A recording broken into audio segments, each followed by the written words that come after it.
I know Shobnaji quite well. Shobnaji visited Tunisia when I was ambassador some 3 or 4 years back, I think. And so we had excellent programs. I think those were the days, pre-corona days, when people were able to travel, people were able to interact and hold meetings in person. I think it has become now a rarity. But over the period of time, Dr. Shobnaji has conducted several Gandhi Katha, which is narration of Gandhi's various aspects of his philosophy, his life, and she has conducted these workshops and these narrations.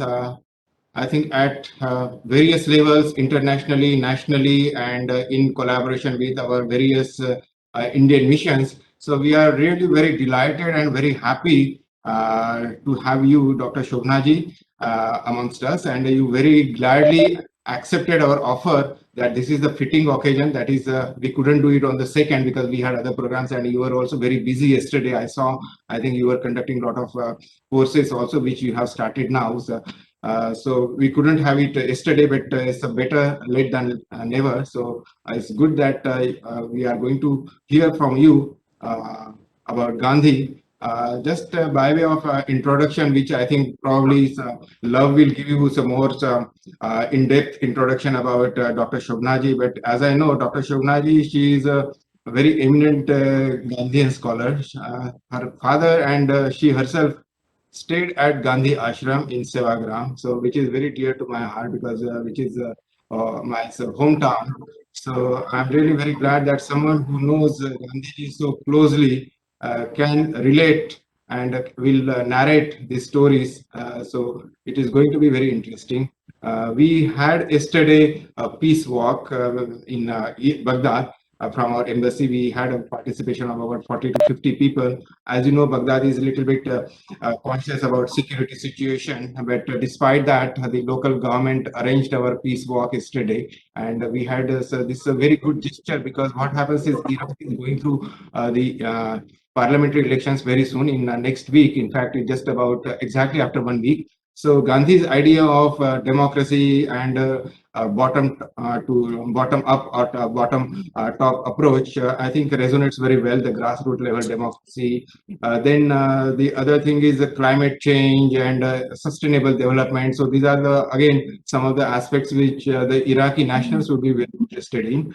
And as you know, the peaceful coexistence because Iraq is a multi-ethnic, multicultural, multi-religious society. Though it's a predominantly it's an Islamic country, but there are some many minorities. So it is something like very much like it's a microcosm of many religious as well as ethnic minorities, which is very similar to India.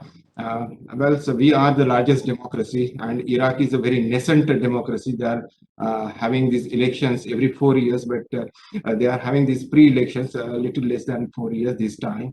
So I think your message and so your message of Gandhi would really resonate very well amongst the Iraqi society. And I would really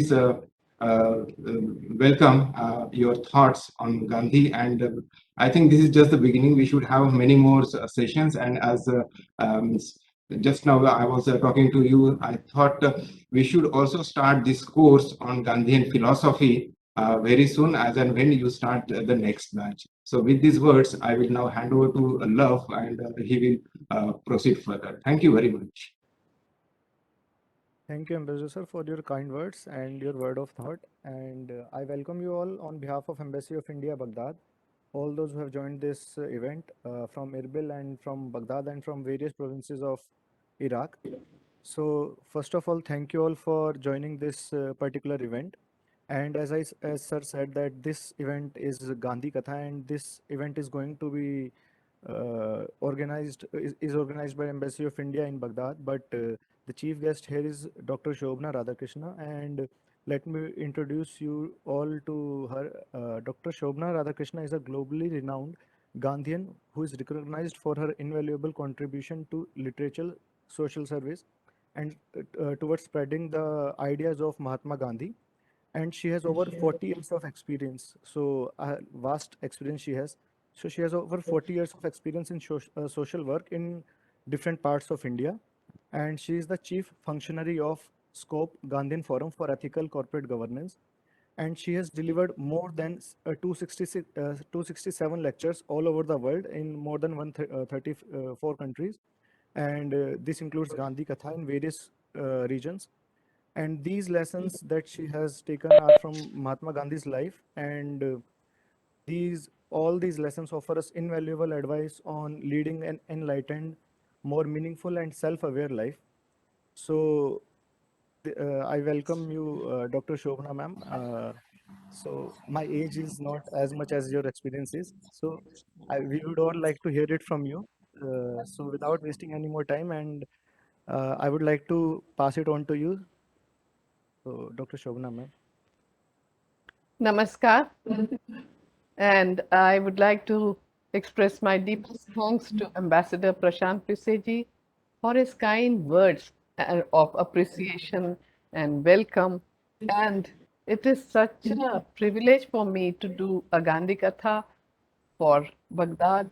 And I welcome you all to the Gandhi Katha, story of Mahatma Gandhi, narrated by me during the commemoration of the 152nd birth anniversary of Mahatma Gandhi as part of celebrations of 75 years of Indian independence.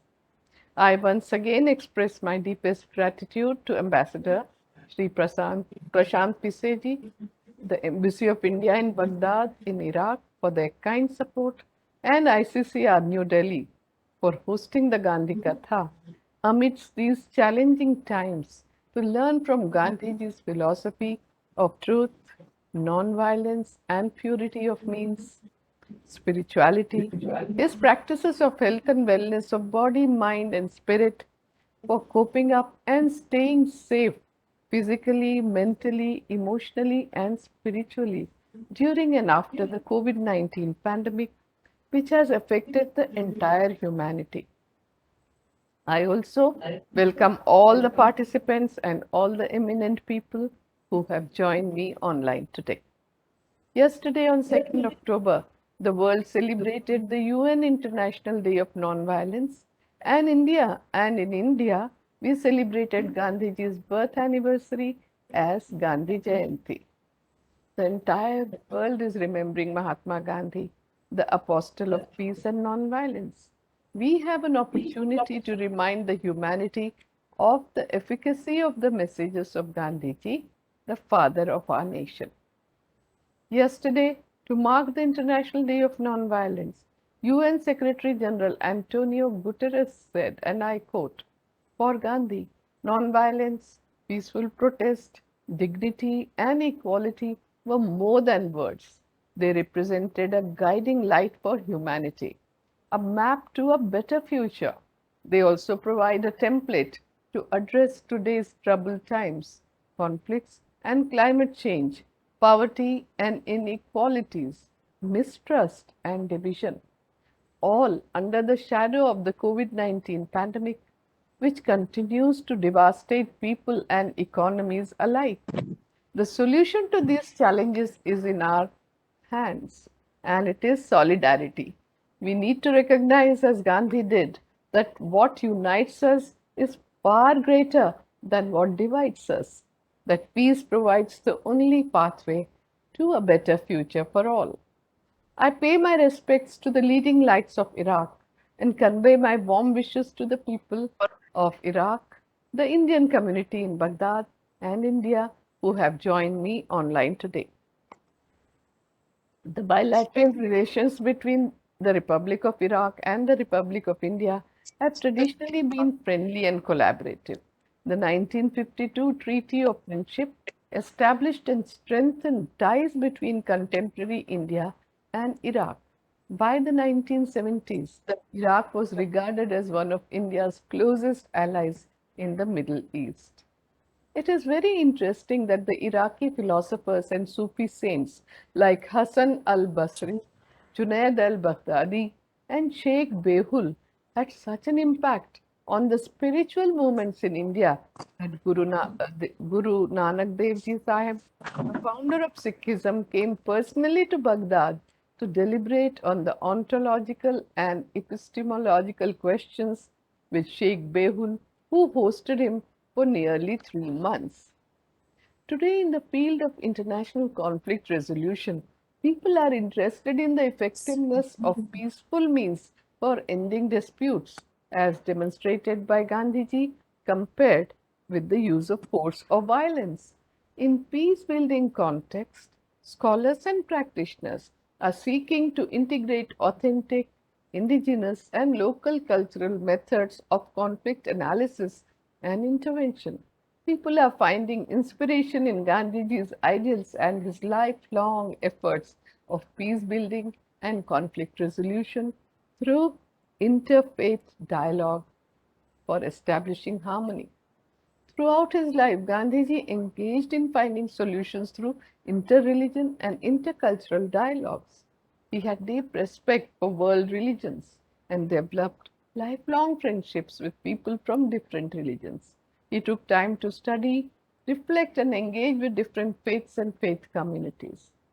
During his lifetime, Gandhiji read the Holy Quran more than once and also many books on the Holy Quran and Prophet Muhammad, peace be upon him. It made a deep impression on him that the Prophet, peace be upon him, often fasted and prayed, and that he had revelations not in moments of ease and luxurious living, but when he fasted and prayed, kept awake for nights together, and would be on his feet at all hours of the night as he received revelations. Mahatma Gandhi cultivated respect for Islam. To Gandhiji, the central teaching of the Holy Quran remained that of peace. He regarded Islam as a religion of peace, and he found Muslims to be brave, generous, and trusting. Mahatma Gandhi used to start and end his days with prayers. In all the ashrams, every activity and program used to begin and end with prayers, in which prayers from all the religions were sung. Gandhiji's internal core comprised of the essence of all the religions, one that he had acquired from long study and reflection. The devotional poetry of the saint poets that he had heard, sung, and absorbed since childhood made up a significant part of the life of his soul. He said that ultimately all the religions point to the same truth of compassion, love, forgiveness, and tolerance, and that everyone must study the essence of all the religions in an attitude of perfect reverence and have friendship and respect for the practitioners of different religions and diverse cultures. All Gandhiji's friends were from different religions and cultural background from around the world, and he actively encouraged friendship across religions.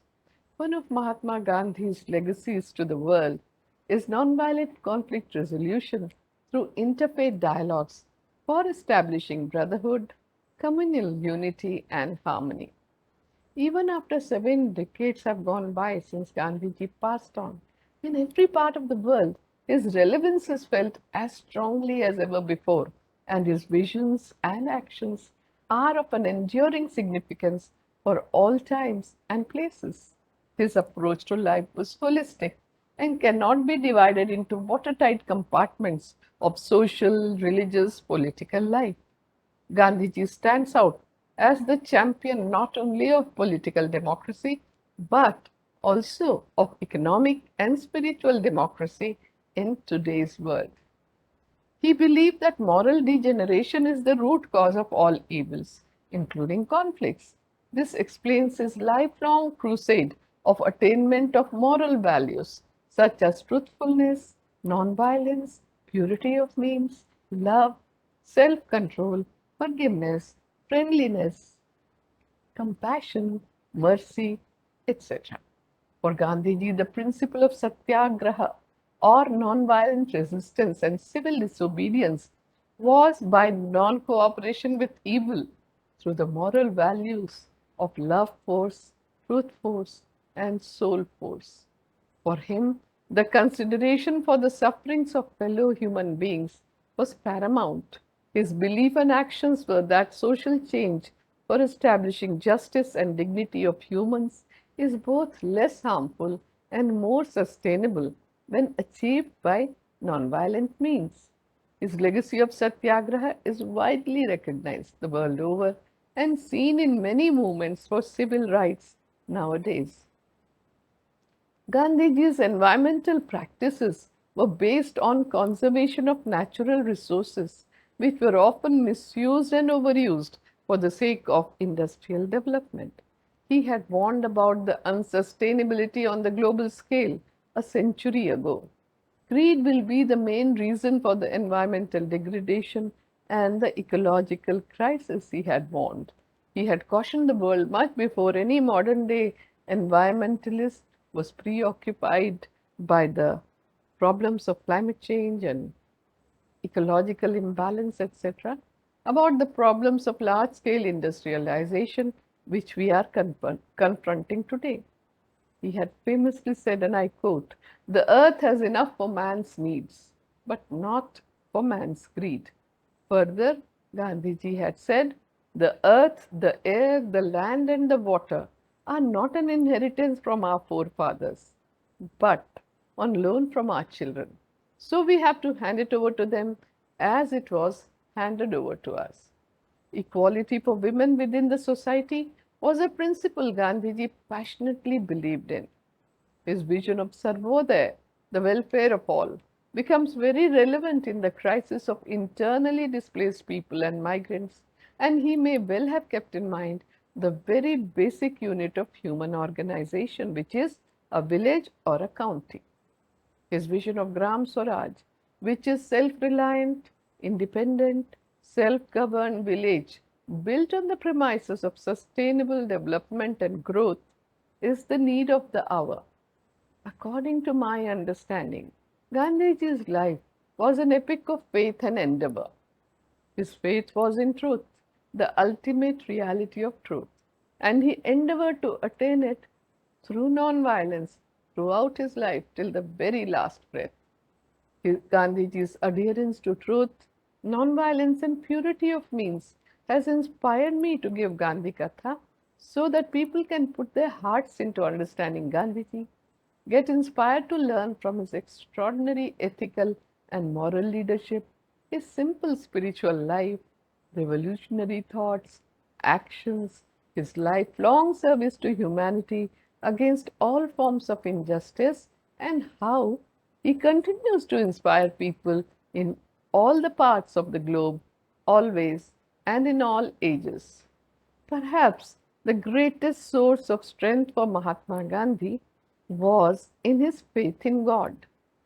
Truth was the deepest and the most complete form of God. The faith gave him the constant awareness that he was to be nothing but an instrument in his hands. He was to go wherever he was led. For him, the guidance of God constituted two things.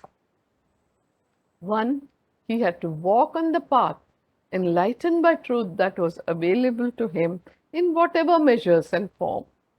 Two, he had to constantly gaze inwards and find inspiration through self introspection, self examination, and self purification by repeated questioning. The deeper the faith, the greater was the endeavor for Mahatma Gandhi. He said, "Truth is God, Satya hi Parameshwar hai." Faith in truth led Mahatma Gandhi to two other realizations. If God is omnipresent, then truth is omnipresent too. If each human being were an aspect of God, then each person is capable of truth, of being good and doing good to others. The second realization was that despite all the upheavals in the history of humankind, humanity will only progress in an auspicious direction because truth, that is God, is only interested in the welfare of its creation. His endeavor throughout his life was devoted to the search of that element of truth, to awaken it and to nurture it. Therefore, he could feel oneness with everyone. For most of us, this realization does not set in easily. But because of this understanding of oneness, Gandhiji had no enemies. He did not want to settle scores with anyone, and he did not want to take any revenge. He merely wanted to extend his love, compassion, and respect to everyone. He respected individuals as individuals, and that was one of the important traits that we see in Gandhiji.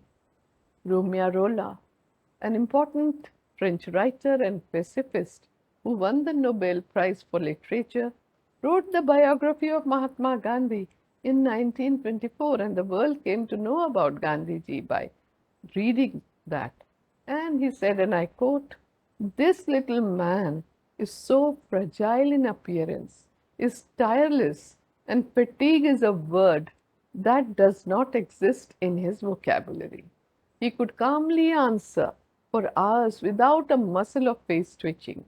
His mind proceeds through successive experiments into action, and he follows a straight line, but he never stops." Since this is Gandhi Katha, and in the Katha format, traditionally there is narration and music. So I will play a hymn in Hindi which elaborates on Gandhiji's definition of truth as being harmony between thoughts, words, and deeds.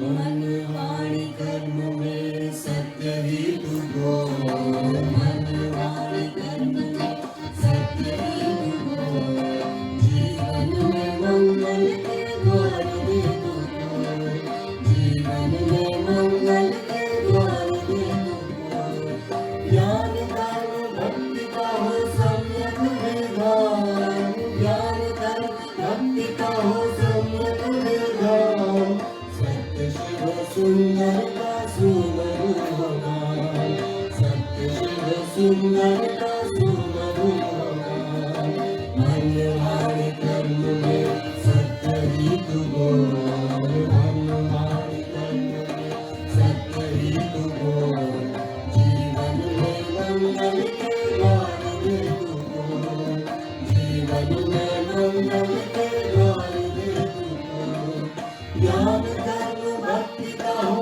सम्यक विधान, ज्ञान कर्म भक्ति का हो सम्यक विधान, सत्य शिव सुंदर का सुमधुर गान, सत्य शिव सुंदर का सुमधुर गान।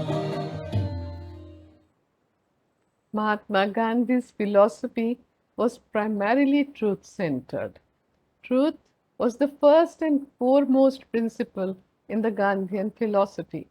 Gandhiji's life was a continuous series of experiments with truth, and that is the name of his autobiography also, The Story of My Experiments with Truth.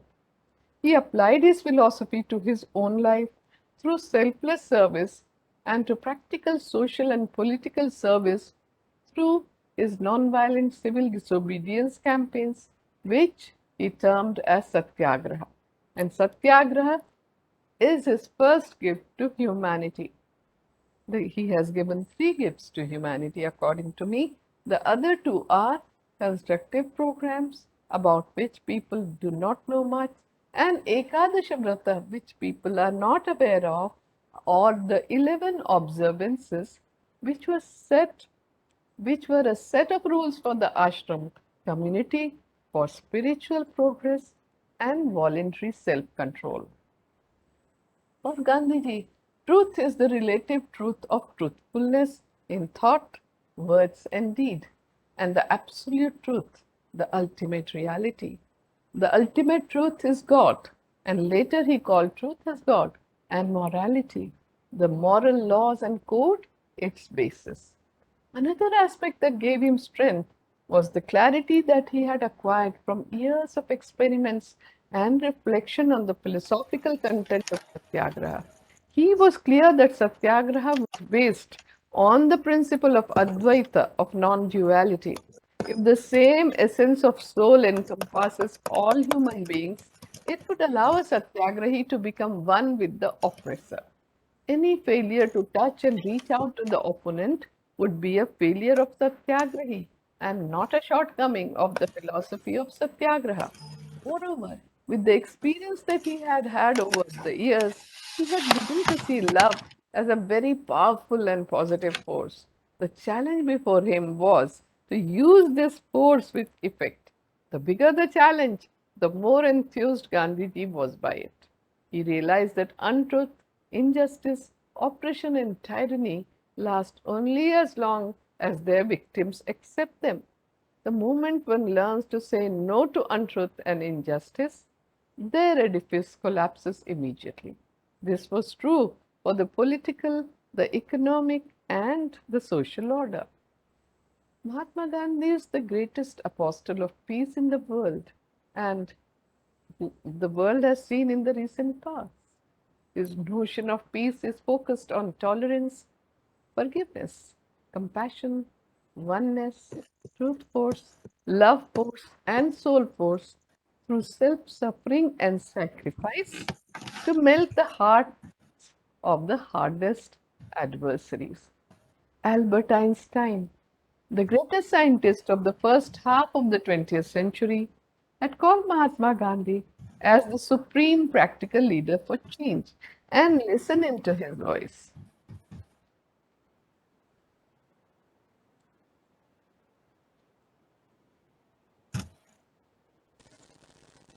I believe that Gandhi's views were the most enlightened of all the political men in our time. We should strive to do things in his spirit, not to use violence in fighting for our cause, but by non-participation in anything you believe is evil. Gandhiji is the conscience keeper of humanity. That his ideas will be an inspiration to us both as individuals and as a society is beyond any doubt. He was an epoch maker, one who could sow the seeds for the next generation from the fruits of the previous one. He is the most powerful visionary and a practical idealist from the first half of the last century, whose life is a role model for us all. But the effort has to begin from the point where one is standing. That is what made all Mahatma Gandhi's idealist actions practical, and he can be truly called a man of action. But it does not only mean he was very busy. What we mean is the action of putting ideas and beliefs into practice more than anything else was the driving force in his life. The answer for Mahatma Gandhi was always found in action. He had said, and I quote, "An ounce of practice is worth more than tons of preaching." But if you want to understand Gandhiji, you will have to understand him not only with the intellect, but also from the emotional part of you and from acts from his life. Usually, people see him from different perspectives, and some people will think of Gandhiji mostly as a politician, but at the same time, some would think of him as a saint, and there are others who think of Gandhiji as a nation builder. However, we must see him holistically to understand him. He may be all this, but I think when we consider Gandhiji, we must try to find out what is the common stream in all these different aspects of life that you see in his personality. One was the commitment to values, and the second one was efficiency in the kind of work that he did.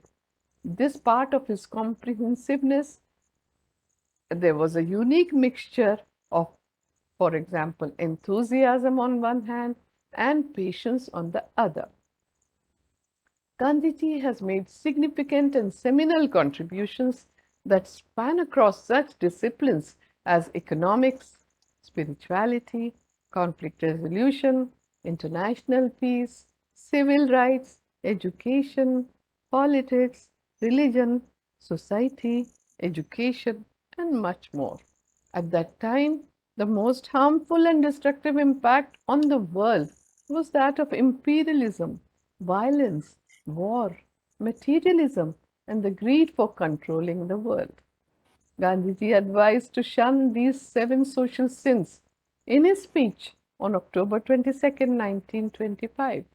Politics without principle, wealth without work, commerce without ethics, knowledge without character, pleasure without conscience, science without morality, worship without sacrifice.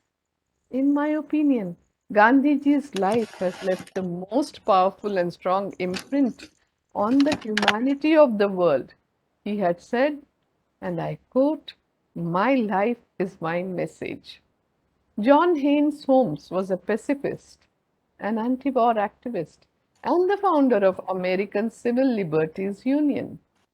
Holmes had met Gandhiji in London in 1931 and then traveled to India and met him in Delhi in 1947.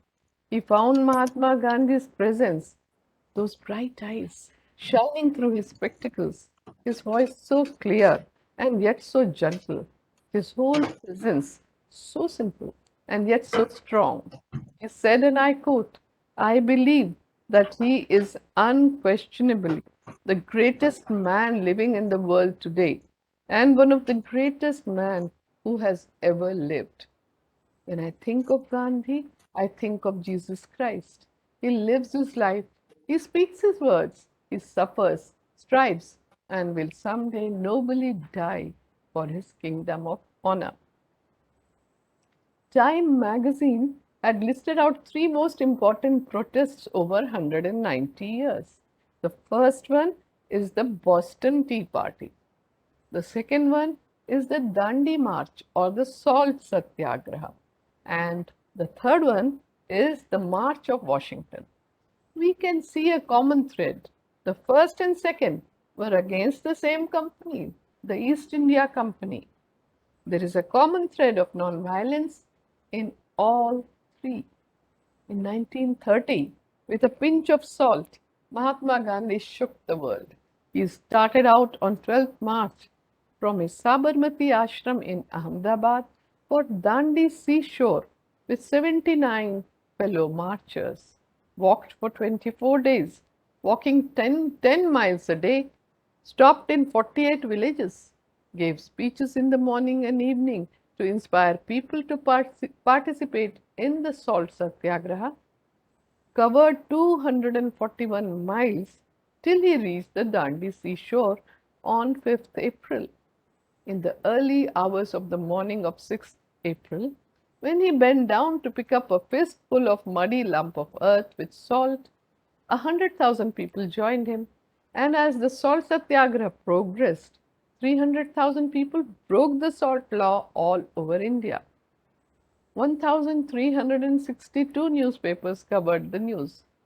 Williams Lawrence Shearer, the American journalist, was present during the Salt Satyagraha, and his graphic reporting brought the incident to the notice of the world.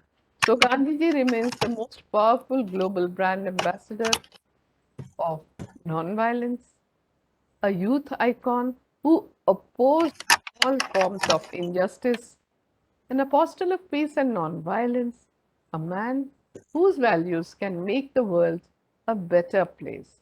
Now I'll play another hymn in Hindi with subtitles in English about his philosophy of truth, nonviolence, and purity of means that combined in the form of satyagraha.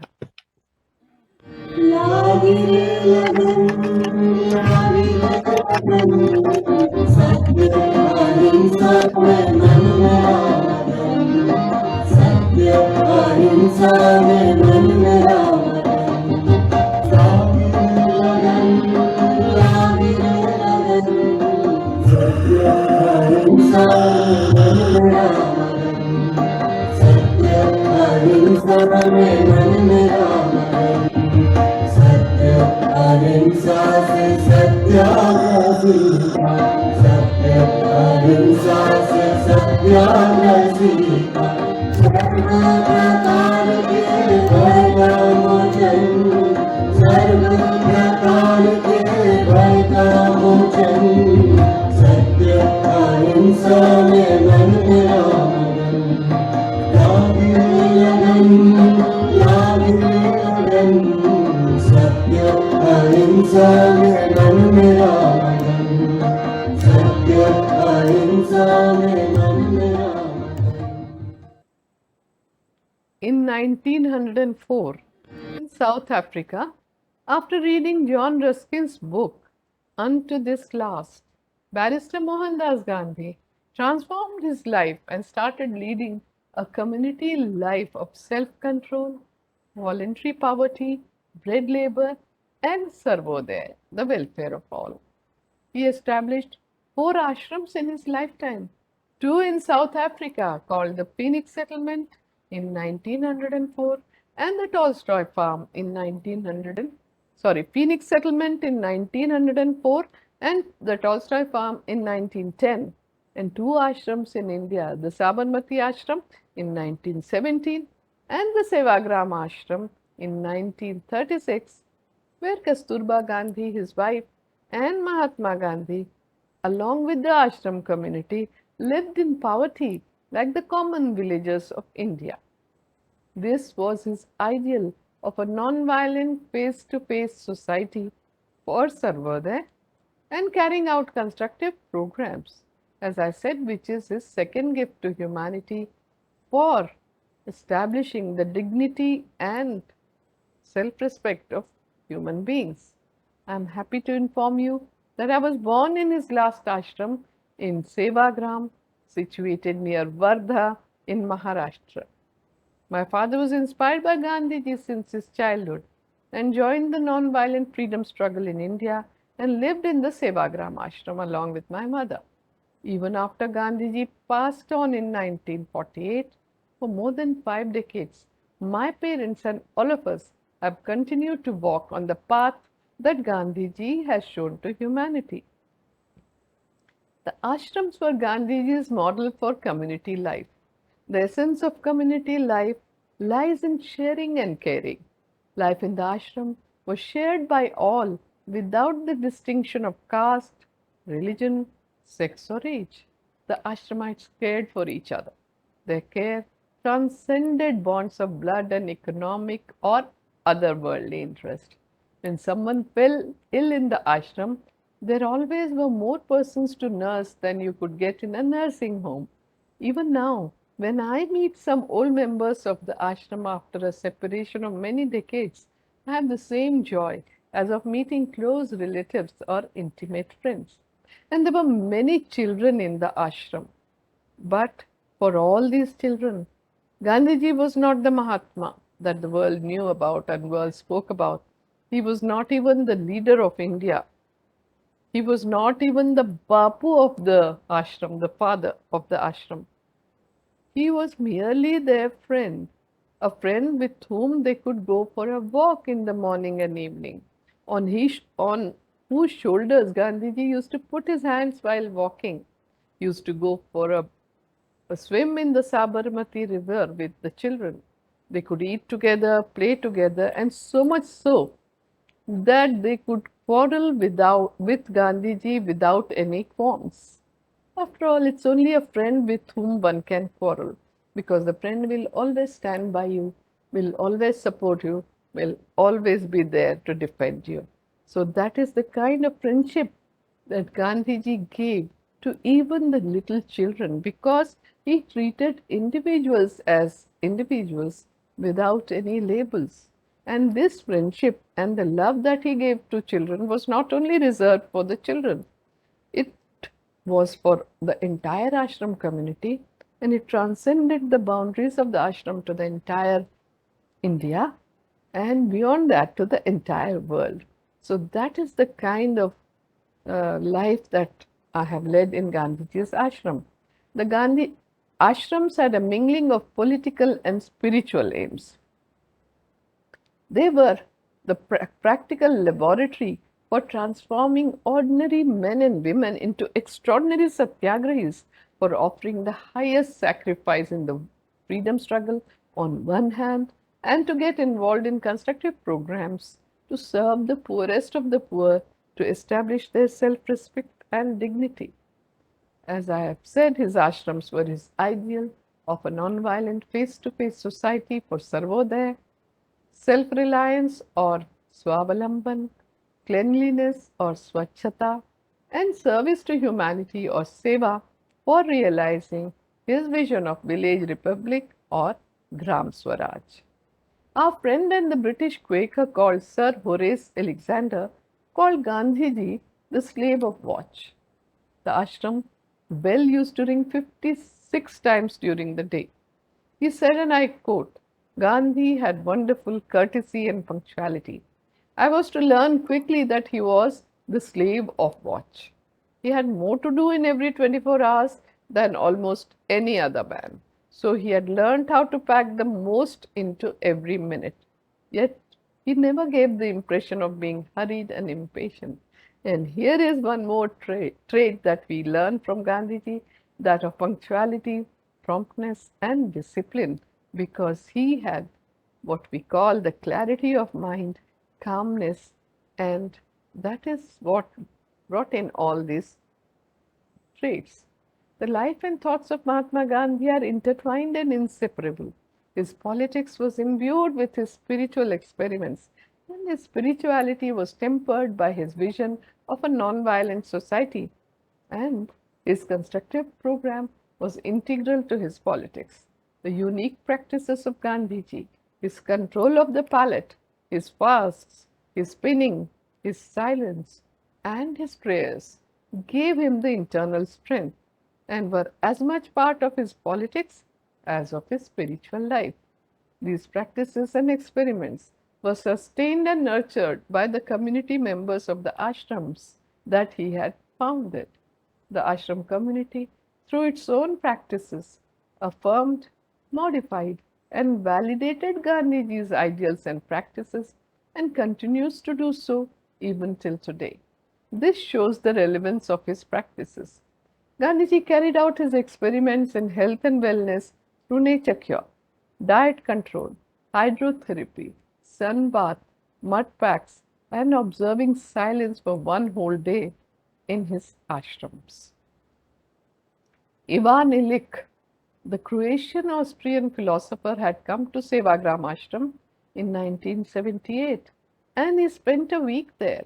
And every day he used to sit in the Bapu Kuti or Gandhiji's cottage for a long time and said, and I quote, "This hut of Mahatma Gandhi demonstrates to the world how the dignity of the common man can be brought up. It is also a symbol of happiness which we can derive from practicing the principles of simplicity, service, and truthfulness." So listen in to another hymn in Hindi with subtitles in English.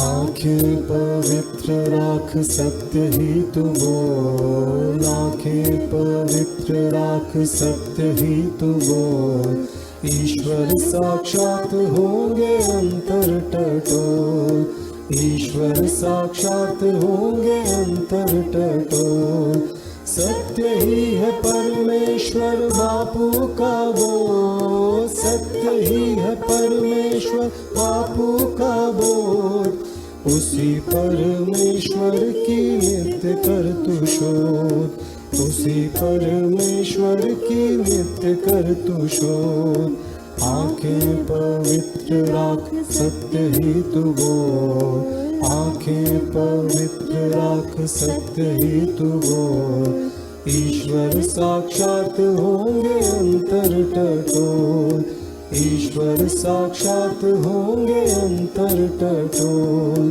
ईश्वर साक्षात होंगे अंतर टटोल. Though Gandhiji's role and contributions to the political arena are well known, what is less known is his contributions towards health and wellness.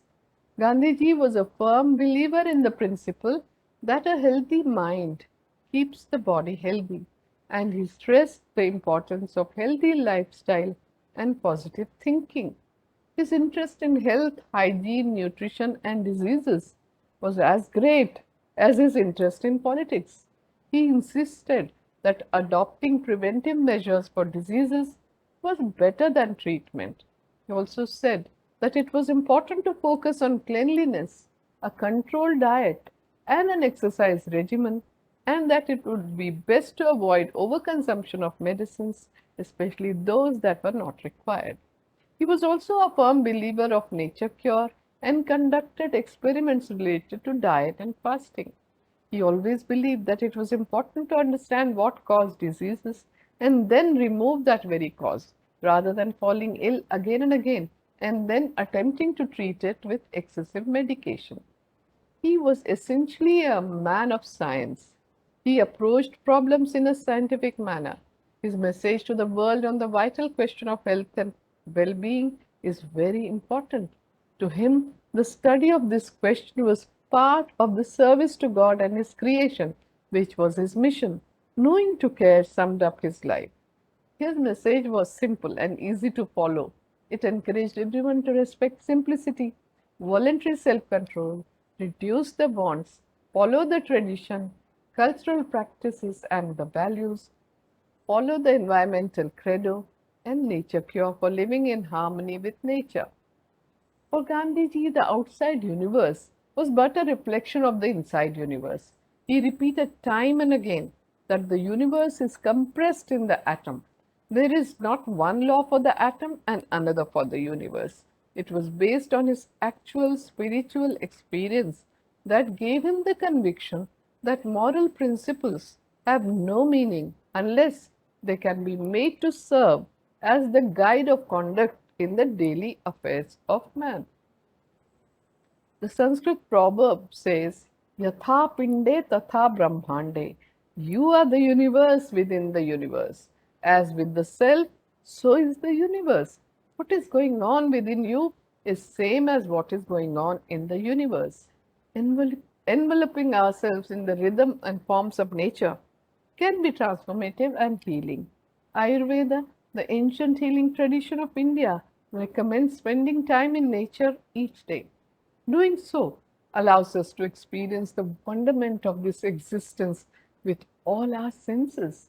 Nature allows us to shift our attention beyond the domain of our ego and to recognize that we are inextricably connected to the universe as also with each other. From the mind body perspective, Gandhiji's standpoint was that health is an optimal integration of body, mind, spirit, soul, and the environment. Environment is our extended body. There is a nice Vedic expression from the ancient traditions of India which says, as is the atom, so is the universe. As is the microcosm, so is the macrocosm. As is the universal body, so is the cosmic body. As is the universal mind, so is the cosmic mind. Yoga and meditation integrate all components of health, and Gandhiji was a strong believer in nature cure, the Ayurveda, and performed Ashtanga Yoga as well. His experiments with nature cure were always on himself. He also advised his friends and disciples to follow these remedies and treated and cured 30,000 patients through nature cure. Very few people know that as a couple, Gandhiji and Kasturba Gandhi contributed immensely 123 years ago to public health emergencies and service of humanity both in South Africa and in India. In the Spanish influenza pandemic of 1918, Gandhiji opened up his Sabarmati ashram as a quarantine center and treated and served patients through nature cure, provided simple vegetarian diet to boost immunity and maintain physical distancing. Gandhiji and Kasturba Gandhi took care of the families of the patients, looked after their physical, mental, and spiritual needs, and gave them correct information about being positive through prayers, meditation, and chanting Ramanama and taking care of each other during the time of the Spanish flu pandemic. Gandhiji had said on November 10, 1918, and I quote, our ancestors could build such tough bodies in the past, but today we are reduced to a state of miserable weakness and are easily infected by noxious germs moving about in the air. There is one and only one really effective way by which we can save ourselves from them even in our present broken state of health. That way is the way of self-restraint, sanyam, or of imposing a limit on our acts. In August 1942, Gandhi wrote the book called Key to Health, in which he wrote that anyone who observes the rules of health mentioned in this book will find that he has got in it a real key to unlock the gates leading him to health. He will not need to knock at the doors of doctors or vaidyas, or the traditional health practitioners from day to day. Today, the world is facing three kinds of crises globally. First is the COVID 19 pandemic, which is causing immense physical stress and sickness, fear of death, or existential crisis. The second is the serious and long drawn financial crisis, which is also causing physical and mental anguish. And the third is the ecological crisis, which is impacting everyone. We must look for answers somewhere within ourselves by learning from the life of Gandhiji. The lesson the pandemic is teaching us is very simple. When one member of the family falls sick, the entire family is affected, and soon the community is affected, the nation is affected, and then other communities in other nations in this globalized world. The well being of one individual has an impact on people on the other side of the globe. This is true of every action of ours. What we eat, what we buy, what we think, and what we do has reverberations and repercussions on all life on earth. It is this anubandha, this interconnectedness that sustains all life on earth. We are all in this together as one human family, as brothers and sisters, whether we choose to see it or not. Living, we have only one home, this planet Earth, our Mother Earth. Our ancient sages and seers of India have always looked upon us as global citizens, Vishwamanava, and said that the world is one family, Vasudhaiva Kutumbakam. The current COVID 19 pandemic is a wake up call for everyone, every country, big or small, rich or poor, developed or developing. It has opened our eyes to the fragility of the existence of humans. The COVID 19 pandemic is also profoundly affecting peace and security across the globe, and it is imperative to use the world's collective influence to protect the millions of people affected by conflict and already facing acute vulnerabilities as the health pandemic is fast becoming a protection crisis. The main challenge is to save lives today while buttressing the pillars of security for tomorrow. As existing grievances and susceptibilities become more entrenched, the potential for violence only grows, and there is an alarming spike in gender based and domestic abuse. We will have to learn to live with COVID 19 now and in the future as well. Instead of reinventing a new lifestyle, we just must get inspired from the life of Mahatma Gandhi to make the necessary changes in thoughts and actions and conduct for coping up physically, mentally, and spiritually. And this is the future that the coronavirus COVID 19 pandemic is pointing out to us if we observe carefully. But if we still return to the normal standard of finding happiness by chasing after money, power, position, lifelong consumerism, then COVID 19 has given the wake up call. This kind of lifestyle of empty consumerism and mass distractions has only increased the differences between the rich and poor, created the huge carbon footprint, and increased the misery of the invisible poor masses. When a crisis makes you feel stressed, meditation, prayer, and chanting relieves the stress response. Fear and anxiety are forms of stress that become exaggerated when events become uncertain, when you feel a loss of control over the situation, and when the stress keeps repeating itself without let up. The thinking mind reacts to all these conditions. It always has, even in normal times. But a crisis brings stress into high relief, making it very capable of lowering the immune system of our body and causing inflammatory diseases. Decades ago, stress was classified as epidemic of modern life. The Gandhian way of life is the best guide to practicing the coping mechanism that induces relaxation, calmness, inner peace, absence of anxiety, and remaining positive. Therefore, Gandhiji comes across as the greatest healer and the greatest wellness guru as well, who is relevant for all times. The Gandhian principles of freedom from fear and care for all is a perfect prescription in the times of this crisis. Gandhiji's emphasis on healthy lifestyle, empowerment for self-care and care in the community would make perfect sense. I once again take this opportunity to thank Ambassador of India Shri Prashant Piseji for his kind support and the Embassy of India in Baghdad for hosting the Gandhi Katha. My special thanks are to all of you who have joined me online. I will end with the peace benediction in Sanskrit for the universal welfare. Om Sarve Bhavantu Sukhinah, Sarve Santu Niramayaha, Sarve Bhadrani Pashyantu, Ma Kaschid Dukkha Bhag Bhave.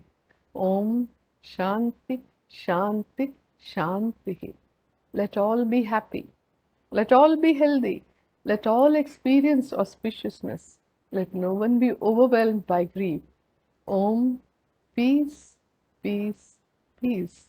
With Gandhiji's blessings, who had said that peace is the only positive force which will lead us from darkness towards light, I end today's Gandhi Katha with another hymn, Shubhamangal Ho, which says, May there be auspicious good, may there be good, may the earth be auspicious, may the sky be auspicious, may every particle on earth be auspicious.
So thank you, Dr. Shobna ji, for this wonderful Gandhi Katha, and I would like to thank all of you who have joined this event.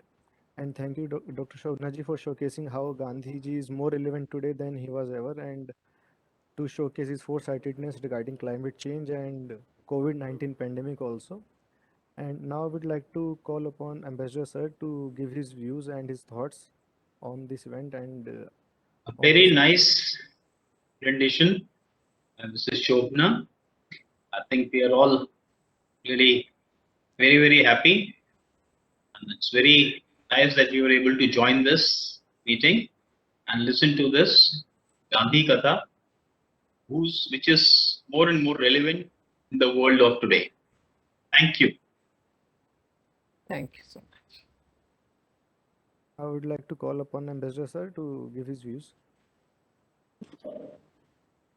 Thank you, Shobna ji. This is really very wonderful. You have taken us, I think, through all these Gandhian thoughts. As everyone knows, the Gandhian philosophy, Gandhian thoughts is a very vast subject. But I think you have really put it very succinctly and touched upon all the important aspects of Gandhian thoughts. It's really, I would say, it was a very good to the force.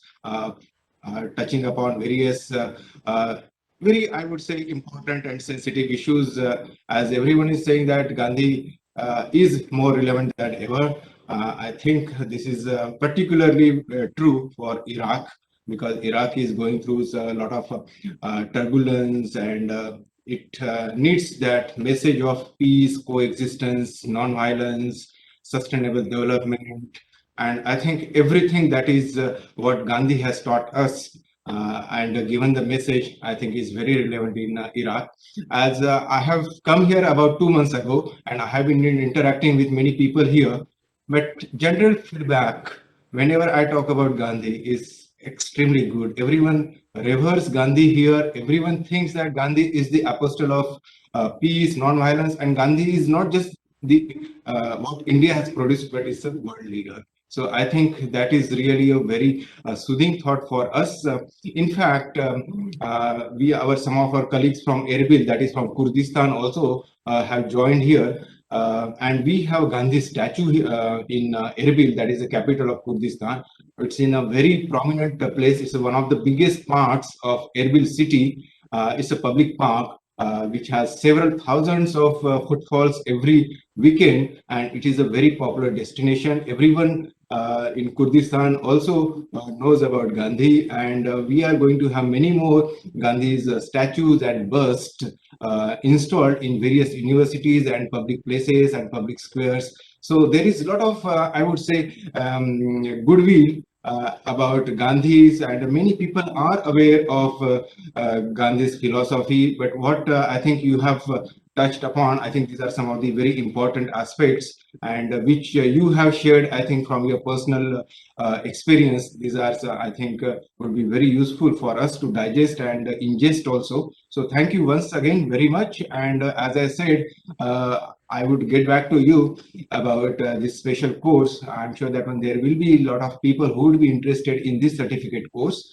I have one more proposition. Actually, our some of our colleagues from the embassy will get in touch with you. I'm planning to have some kind of intellectual discourse, some kind of a round table on Gandhian thoughts. This is again in series, in continuation of our various activities related to Gandhi's birth anniversary. And I would request you to give some kind of 10 to 15 minutes of overview on Gandhian philosophy, Gandhian thought. It will be a closed door, something like 15, 20 people, but this will be something like academics and intellectuals, think tank. So that kind of audience, and we will get back to you. I'm sure that one we will be really benefit from your experience and your erudition, as well as your knowledge about Gandhiji. Thank you once again very much. Thank you, Ambassador Piseji, for your real kind words of encouragement and invitation also. And hopefully, one day while you are there, would visit Iraq also if the things improve. So that would be a wonderful chance that we look forward to. Thank you so much for inviting me once again. Thank you. Thanks, Tulsi. And definitely we would like to have you in person as and when these circumstances allow us. We would really look forward to your visit here, because there are a lot of universities, think tanks, and a lot of other organizations. I think so they will be really very happy to receive you and hear from you. Thank you very much. Namaskar. Thank you all for attending this event, and I would like to thank Ambassador Sir for his kind words and Dr. Shobna ji for his kind thoughts on Gandhiji. So we would like to conclude this event here and wish that many more events like these are yet to come. Thank you all for joining. Thank you. And I thank ICCR for also helping us out and giving their platform for this program.